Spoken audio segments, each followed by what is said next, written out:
Écoutez, le silence a une voix, et vous allez apprendre à l'entendre. Après les mots qui vont suivre, votre perception de votre maison sera transformée à jamais. Ce qui était un simple refuge deviendra une forteresse consciente, et ce qui n'était qu'une ombre anodine pourrait bien révéler un visage. Cette promesse n'est pas une menace, mais un éveil, un passage de la vulnérabilité passive à la souveraineté spirituelle. Car votre foi est un bouclier, et aujourd'hui, vous allez apprendre à le lever. Imaginez la scène, le soleil se couche, ses lueurs orangées caressent les murs de votre salon. Le parfum du dîner qui se prépare remplit la pièce. Vous entendez les rires de vos enfants, le murmure apaisé des conversations. C'est la paix du foyer. Vous la sentez, n'est-ce pas? Cette quiétude, cet astérisque sakina astérisque qui descend sur vous. C'est le but de toute une vie de labeur, la plus douce des récompenses. Pourtant, parfois, au cœur même de cette sérénité, un frisson vous parcourt. Un courant d'air glacial alors que toutes les fenêtres sont fermées. Un objet qui chute sans raison dans la pièce voisine. Un enfant qui se met à pleurer dans son sommeil, désignant un coin vide de sa chambre avec une terreur que vous ne parvenez pas à expliquer. Ces instants sont des fissures. Des moments où le voile entre les mondes semble s'amincir.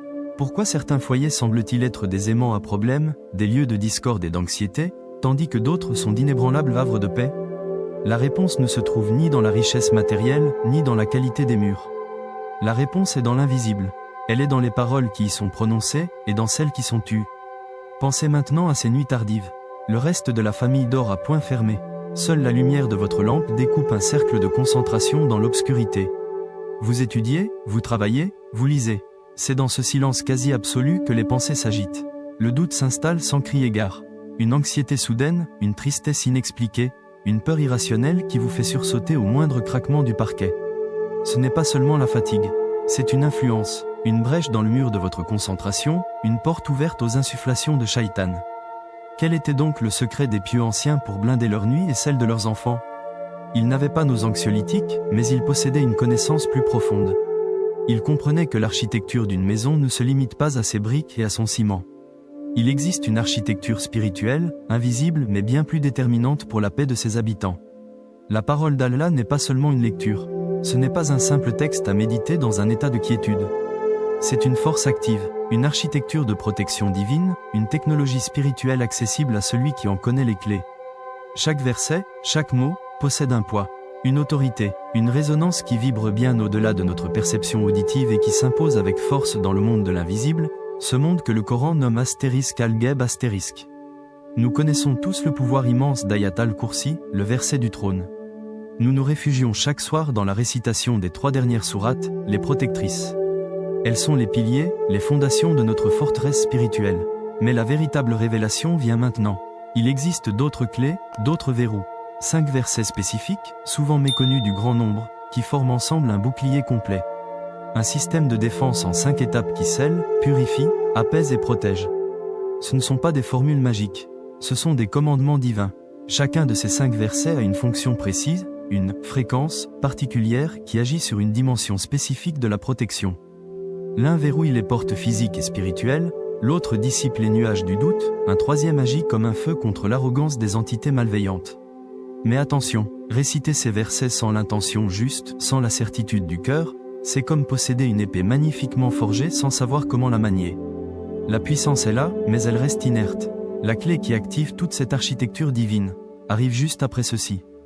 La clé n'est pas une formule secrète. Ce n'est pas un mot oublié. La clé qui active cette forteresse divine est une chose à la fois simple et terriblement exigeante. C'est la certitude de votre cœur. Astérisque al-Yakin astérisque. La conviction inébranlable que chaque lettre de la parole d'Allah est une vérité agissante, une force créatrice qui ordonne à l'univers de s'aligner sur sa volonté. Sans cette certitude, les mots les plus puissants ne sont qu'un murmure dans le vent. Mais avec elle, chaque verset devient un commandement que les mondes visibles et invisibles sont contraints d'écouter.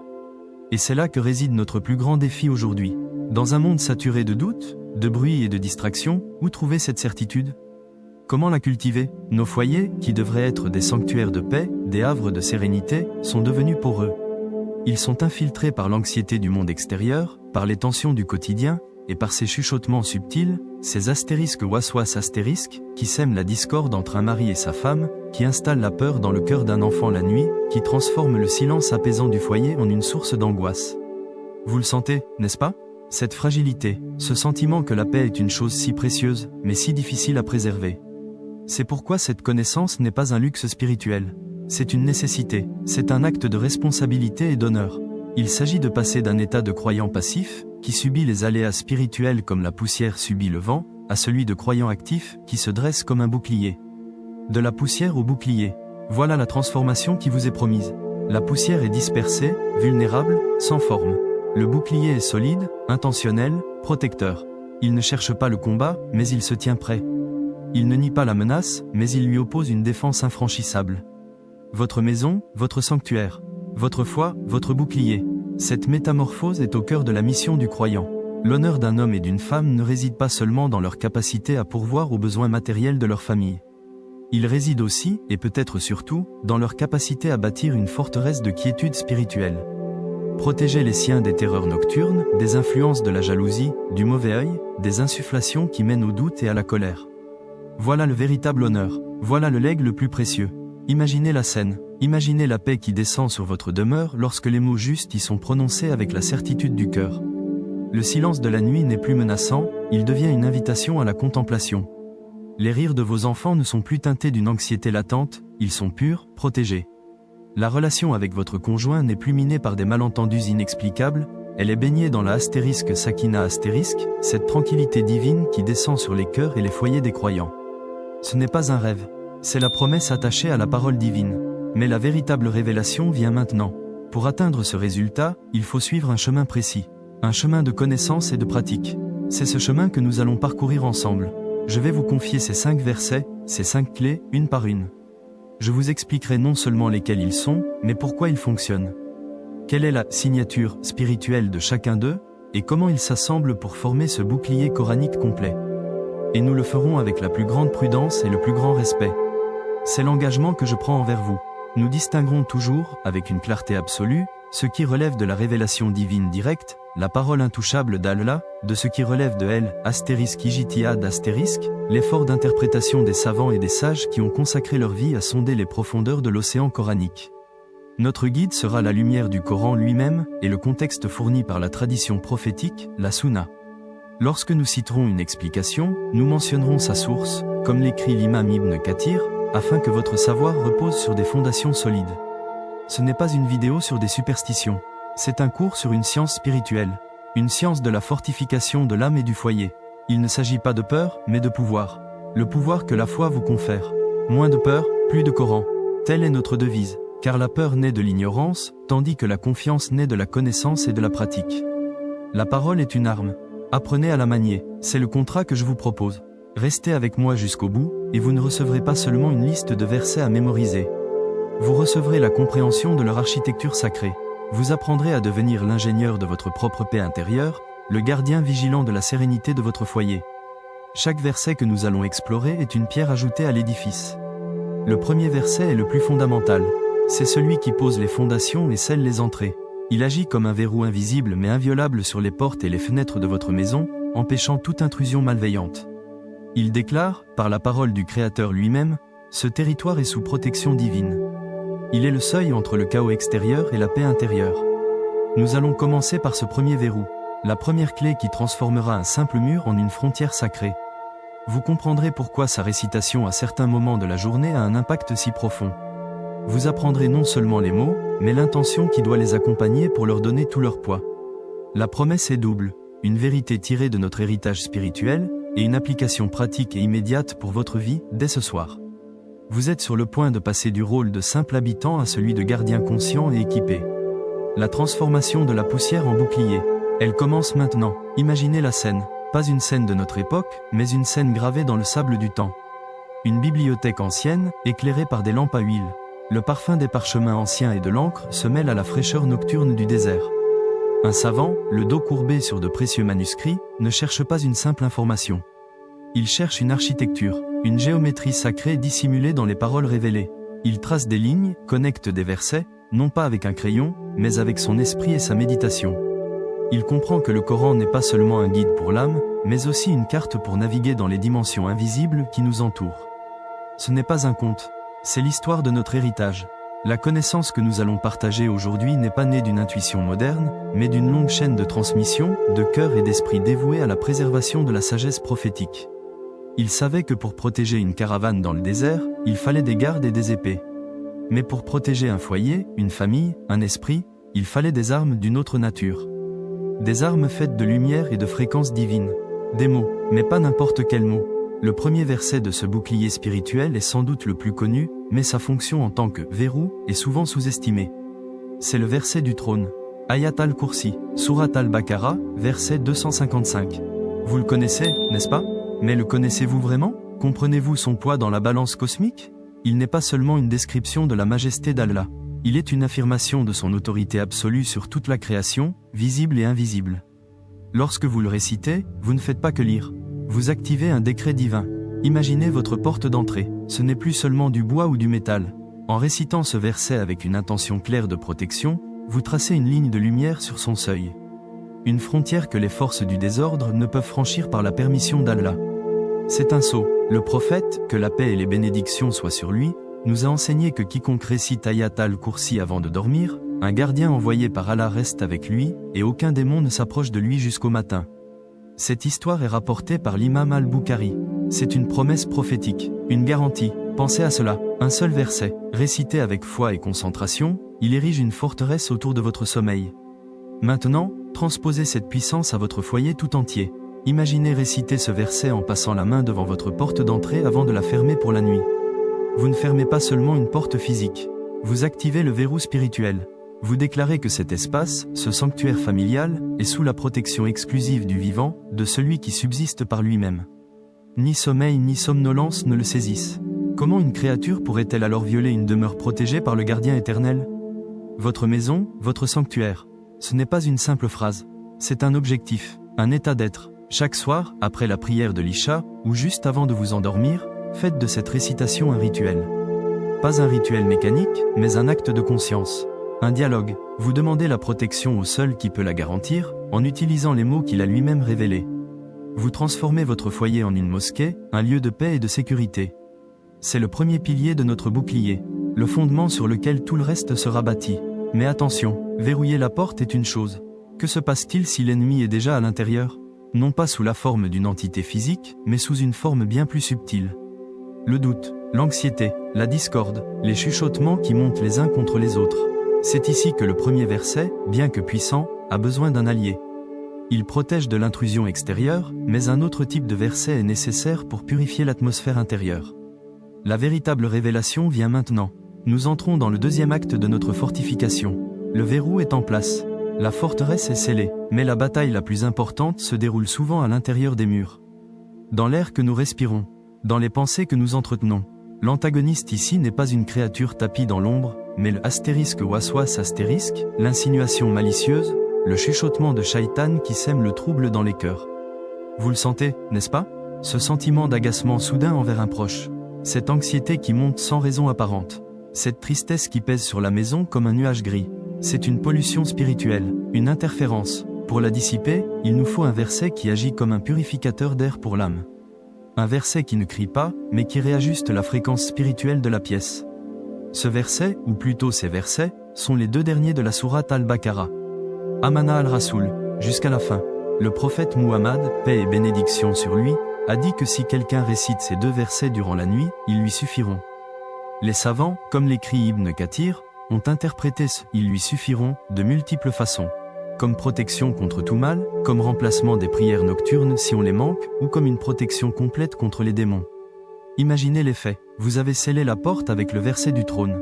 Maintenant, vous vous tenez au centre de votre salon. La maison est silencieuse. Vous récitez ces deux versets à voix basse, mais avec une intention claire. Vous demandez à Allah de nettoyer cet espace de toute négativité, de toute trace de discorde, de toute anxiété résiduelle. Les mots s'élèvent. Notre Seigneur ne nous impose pas ce que nous ne pouvons supporter. C'est un aveu d'humilité et une demande de miséricorde qui désarme toute arrogance spirituelle. Chaque mot agit comme une onde de choc apaisante, qui lisse les tensions invisibles. Le filtre brumeux de la négativité se dissipe. La clarté revient. C'est le verset du pardon et de la confiance. Il nettoie l'atmosphère psychique du foyer. Il vous rappelle, ainsi qu'à tous les habitants, que vous êtes sous la garde d'un Seigneur pardonneur et miséricordieux. Il remplace la peur par la confiance, le doute par la certitude. C'est l'arme la plus efficace contre les astérisques waswas astérisques, car ces derniers se nourrissent de peur et d'incertitude. En affirmant votre confiance totale en Allah, vous leur coupez leur source d'alimentation. Ils s'évanouissent comme la brume au soleil. Mais la protection intérieure et le verrouillage des portes ne sont que deux facettes du bouclier. Que faire lorsque l'on fait face non pas à une simple insinuation, mais à une présence arrogante, une influence persistante qui refuse de partir? Parfois, la douceur et la défense ne suffisent pas. Il faut une affirmation d'autorité. Il faut un verset qui ne se contente pas de protéger ou de nettoyer, mais qui confronte et qui brûle. Un verset de feu purificateur. Voici le troisième élément de notre bouclier coranique. Le verset de l'autorité. Il se trouve dans la sourate As-Safa, les versets 7 à 10. Ces versets décrivent comment les cieux inférieurs sont gardés contre tout démon rebelle. Ils ne peuvent écouter l'assemblée supérieure et sont bombardés de toutes parts, repoussés, et pour eux il y a un châtiment perpétuel. Sauf celui qui saisit une bribe d'information, il est alors poursuivi par une flamme perçante, un * Shiab Tarib *. Visualisez cette scène cosmique, des étoiles filantes qui ne sont pas de simples roches incandescentes, mais des projectiles divins gardant les secrets du ciel. La récitation de ces versets dans votre foyer invoque cette même autorité. Vous ne vous battez pas avec vos propres forces. Vous faites appel à l'armée du ciel. Vous affirmez que votre maison, comme les cieux, est un espace gardé. Toute entité arrogante qui s'y attarde et tente de causer du tort est mise en garde.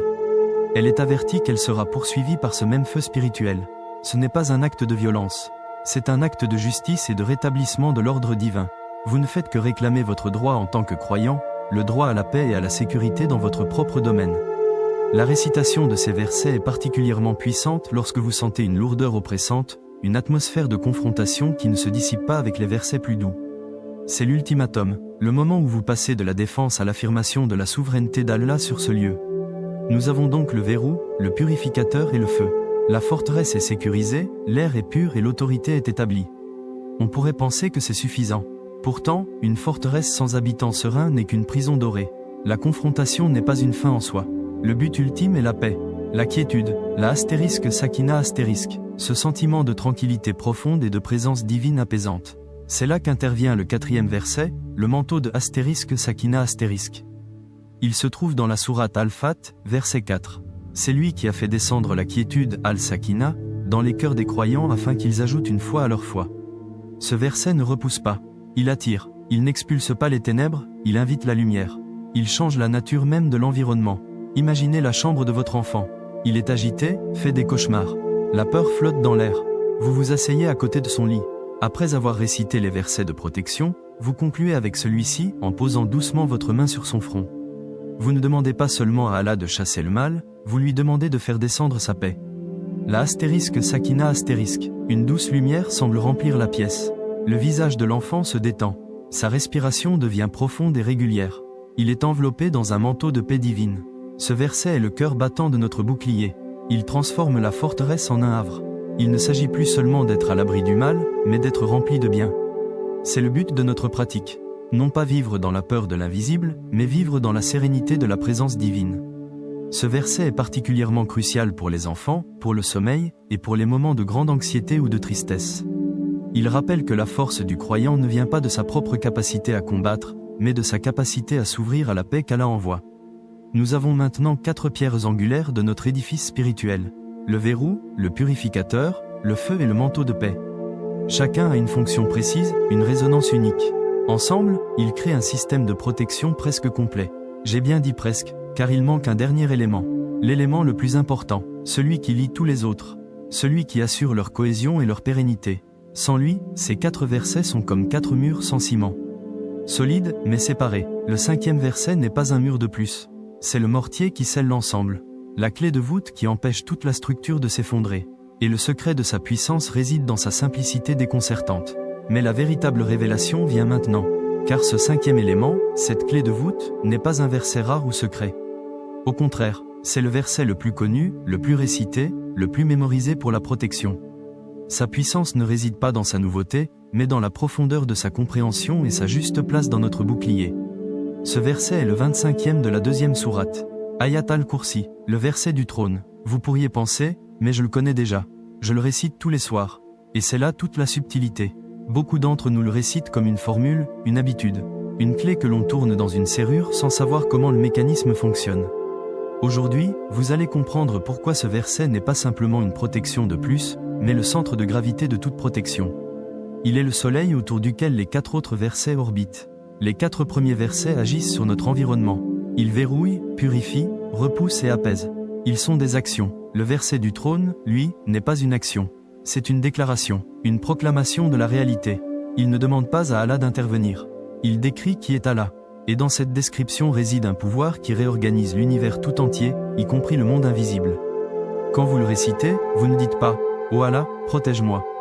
Vous déclarez à vous-même, à votre foyer, et à toute créature visible ou invisible, Allah. Il n'y a de divinité que lui, le vivant, celui qui subsiste par lui-même. C'est un acte de *tawhid pur. Vous affirmez qu'aucune autre force, aucune autre entité, aucun djinn, aucun mal, n'a d'existence ou de pouvoir autonome. Ils ne sont que des créatures. Et face à la majesté du Créateur, toute créature s'efface. Vous sentez la différence? Ce n'est plus une prière de demande, c'est une affirmation de pouvoir. Le pouvoir d'Allah. Poursuivons. Ni somnolence ni sommeil ne le saisissent. Pensez à cela. La nuit, quand vous êtes le plus vulnérable, quand votre conscience s'endort, lui, le gardien éternel, ne dort jamais. Il ne sommeille jamais. En prononçant ces mots, vous activez dans votre esprit et dans votre cœur la conscience d'une surveillance divine ininterrompue, parfaite, 24 heures sur 24. La peur de la nuit se dissout face à cette certitude. Le gardien de votre maison ne se repose jamais. Ensuite vient la phrase qui brise toute arrogance des djinns ou de Shaitan. À lui appartient tout ce qui est dans les cieux et sur la terre. Vous déclarez sa propriété absolue. Cette maison n'est pas vraiment la vôtre. Ces murs, ce toit, vos enfants, vous-même. Vous appartenez à Allah. Une créature peut-elle s'attaquer à la propriété du roi des rois sans sa permission? Impossible. Réciter cela, c'est comme planter le drapeau du souverain sur votre domaine. Toute entité malveillante qui voit ce drapeau comprend qu'elle entre en territoire interdit. La proclamation continue, et elle touche directement au cœur de la peur de l'inconnu, du *geb*. Et il n'embrasse rien de sa science, si ce n'est ce qu'il veut. Le djinn vous voit, mais vous ne le voyez pas. C'est cette asymétrie qui crée la peur. Mais ce verset rétablit l'équilibre. Il vous rappelle que la science du djinn est limitée, conditionnée, et soumise à la volonté d'Allah. Il ne sait que ce qu'Allah lui permet de savoir. Il ne peut faire que ce qu'Allah lui permet de faire. Vous n'êtes pas face à une force omnisciente. Vous êtes sous la protection de l'omniscient lui-même. Enfin, l'apogée, la vision qui anéantit toute autre considération de taille ou de puissance. Son trône, le Kursi, déborde les cieux et la terre, dont la garde ne lui coûte aucune peine. Imaginez la scène, fermez les yeux un instant. Visualisez non pas votre petite maison, mais l'univers entier. Les galaxies, les nébuleuses, des milliards de soleils. Et maintenant, imaginez que le trône d'Allah, sa sphère de pouvoir et d'autorité, est plus vaste que tout cela. Infiniment plus vaste. La garde de cet univers colossal ne le fatigue en rien. Alors, la garde de votre foyer, de votre famille. Croyez-vous vraiment que cela lui soit difficile? En récitant cela, vous remettez vos angoisses à leur juste place. Elles deviennent minuscules, insignifiantes, face à l'incommensurable grandeur du protecteur. Voilà pourquoi Ayat al-Kursi est la clé de voûte. Les autres versets sont des outils spécifiques. Lui est la source du pouvoir qui les anime. Sans cette proclamation de *tawhid, les autres versets pourraient être récités avec un cœur rempli de doute, de peur, ou en comptant sur la puissance des mots eux-mêmes. Ce serait une erreur. Le pouvoir n'est pas dans les mots. Il est dans le Seigneur de ces mots. Le verset du trône vous reconnecte à la source. Il purifie votre intention. Il renforce votre foi. Il transforme votre récitation en une certitude. C'est le ciment. Maintenant, assemblons notre bouclier. Le rituel. Car la connaissance sans l'action est un arbre sans fruit. La pratique que nous allons décrire est simple, mais profonde. Elle s'inspire de la sagesse des pieux et des pratiques prophétiques. Elle ne demande que quelques minutes, mais elle peut changer la nature de vos nuits. Tout commence non pas avec la langue, mais avec le cœur. L'intention, la *niya*. Avant de réciter quoi que ce soit, prenez un instant de silence. Formulez clairement dans votre cœur votre intention. Ô Allah, je récite ta parole pour chercher ta protection pour moi, ma famille et ce foyer. Je place ma confiance totale en toi seul. Cet instant est crucial. Comme le dit le prophète, que la paix et les bénédictions soient sur lui, les actes ne valent que par leurs intentions. Sans cette intention claire, les mots ne sont qu'un son. Avec elle, ils deviennent un acte d'adoration et une arme spirituelle. Le moment idéal est après la prière du soir, l'Isha, ou juste avant de vous endormir. C'est le moment où le monde matériel se tait et le monde invisible s'éveille. C'est un moment stratégique. Vous fermez les portes de votre journée et vous fortifiez votre refuge pour la nuit. Trouvez un endroit calme, asseyez-vous, respirez profondément, centrez-vous. Il ne s'agit pas de se précipiter. La précipitation est l'œuvre de Shaitan. La sérénité est un don du très miséricordieux. Vous commencez par le premier verset, le verrou. Vous le récitez avec concentration, en visualisant les entrées de votre maison. La porte d'entrée, les fenêtres. Imaginez une lumière douce et impénétrable qui scelle chaque ouverture. Vous ne faites pas cela par superstition. Vous le faites en ayant la certitude qu'Allah est Al-Fatah, celui qui ouvre, et qu'il est aussi celui qui ferme les portes au mal. Puis, vous passez au deuxième verset, le dissipateur de doute. Récitez-le en portant votre attention sur l'atmosphère de la maison, sur votre propre cœur. Ressentez les mots nettoyer l'air des tensions, des angoisses, des résidus de dispute ou de tristesse. Imaginez une brise fraîche et pure qui chasse toute lourdeur psychique. Vous demandez à Allah de purifier l'invisible comme vous purifiez le visible. Ensuite, le troisième verset. Le feu contre l'arrogance. Celui-ci, vous le récitez avec une intention de fermeté. Non pas de colère, mais d'autorité. L'autorité que vous confère votre foi. Vous affirmez que ce lieu est un sanctuaire pour l'adoration d'Allah et que nulle présence arrogante ou rebelle n'y est tolérée. Comme l'explique Ibn Kathir, certains versets ont un effet particulièrement puissant sur les djinns. Celui-ci en fait partie. Vient ensuite le quatrième verset, le manteau de Sakina *. Changez votre état d'esprit, passez de la fermeté à la douceur, à l'accueil. Récitez ce verset avec un cœur ouvert, en demandant à Allah de faire descendre sa quiétude. Visualisez cette paix divine, la Sakina *, comme une douce brume dorée qui enveloppe chaque membre de votre famille, en particulier les enfants endormis. C'est un acte d'amour et de miséricorde. Enfin, la clé de voûte. Ayat al-Kursi, vous le récitez pour conclure. Mais cette fois, vous ne visualisez plus rien de particulier. Vous vous contentez de méditer sur la grandeur d'Allah. Laissez la signification des mots imprégner chaque cellule de votre être. Ressentez la majesté, la puissance, la connaissance et la miséricorde infinie de votre Créateur. Cette dernière récitation scelle tout le rituel.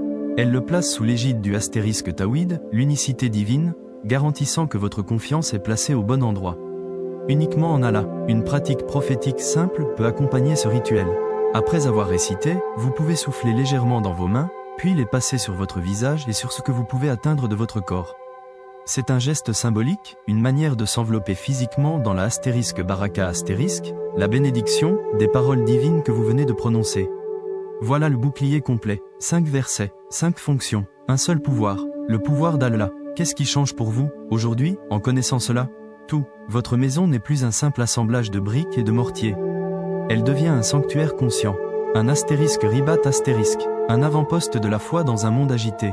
Vous n'êtes plus un habitant passif, potentiellement victime des influences invisibles. Vous devenez le gardien actif de ce sanctuaire. La peur diffuse qui pouvait vous étreindre la nuit, ce sentiment d'être observé, cette anxiété sans nom. Tout cela est remplacé par une vigilance sereine. Vous savez que le monde invisible existe, vous le respectez, mais vous ne le craignez plus. Car vous possédez les clés de l'architecture de protection qu'Allah a révélée. Vous savez comment manier l'arme la plus puissante qui soit, la parole de votre Créateur. Le silence de la nuit ne sera plus jamais une source d'angoisse. Il deviendra une invitation à vous souvenir d'Allah, à vous connecter à lui, à ressentir sa présence protectrice. Votre relation avec votre foyer se transforme. Chaque soir, en accomplissant ce rituel simple, vous ne faites pas que protéger votre famille. Vous renouvelez votre pacte de confiance avec Allah. Vous réaffirmez sa souveraineté. Vous éduquez vos enfants, par l'exemple, à placer leur confiance en lui.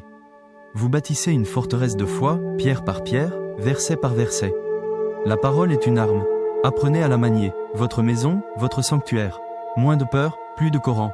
C'est une transformation profonde, d'une foi passive à une foi active, d'une spiritualité subie à une spiritualité consciente et agissante. Vous avez maintenant les plans de l'architecte. Vous avez les matériaux, vous avez les instructions. La construction de votre forteresse intérieure et extérieure peut commencer ce soir même. Nous avons vu les 5 versets. Nous avons compris leurs fonctions spécifiques et leur synergie. Nous avons appris le rituel qui leur donne vie, un rituel ancré dans l'intention, le temps juste et la méditation. Nous avons compris que cet acte transforme notre perception de la peur et notre rôle au sein de notre foyer. Mais il reste une dernière chose à comprendre. La plus subtile, la plus profonde, le secret ultime de l'efficacité de ce bouclier. Ce n'est pas une technique, c'est un état d'être. Maintenant, écoutez attentivement. Le véritable bouclier n'est pas la collection de versets. Ce n'est pas une formule magique, ni une incantation dont la puissance résiderait dans la seule vibration des mots. La révélation est plus simple et infiniment plus profonde. Le secret ultime, la force qui active ce bouclier divin, c'est votre certitude. Votre yakin c'est la conviction inébranlable, plantée au plus profond de votre cœur, que lorsque vous prononcez la parole d'Allah, vous n'êtes pas seul. C'est la conscience aiguë que le Seigneur des mondes lui-même est le garant de sa propre parole. Les versets sont l'épée, certes, mais la certitude est la main qui la tient fermement. Sans cette main, l'épée n'est qu'un objet inerte. Avec elle, elle devient une extension de la volonté divine. Comprenez-vous l'immense différence? Réciter mécaniquement en espérant un résultat est une chose. Réciter avec la certitude qu'Allah est Al-Hafiz, le protecteur, et que sa parole est une commande directe qui réorganise la réalité invisible autour de vous, en est une autre. La première est une supplication pleine d'espoir. La seconde est un acte de foi totale, un abandon confiant à la puissance de celui qui a tout créé. Imaginez la scène. Un homme possède la clé du trésor le plus précieux. La clé est parfaite, forgée par le meilleur dé.